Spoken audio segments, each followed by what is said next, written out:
els Mossos, especialment els patrullers que pot veure la gent al carrer, doncs la veritat és que des de que surten de l'escola de fer el curs bàsic no reben cap tipus de formació.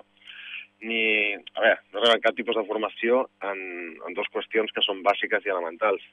Una és en defensa policial, és a dir, a l'enfrontar-te amb algú quan et treu una navalla, com enfrontar una baralla, tot el que serien reduccions de persones, emmanillaments de persones, el donar cops si tens que arribar al punt de fer-ho amb la defensa policial, doncs tranquil·lament et pots tirar. Jo, per exemple, som mosso des de fa 15 anys i des de fa 15 anys que no rebo aquest tipus de formació.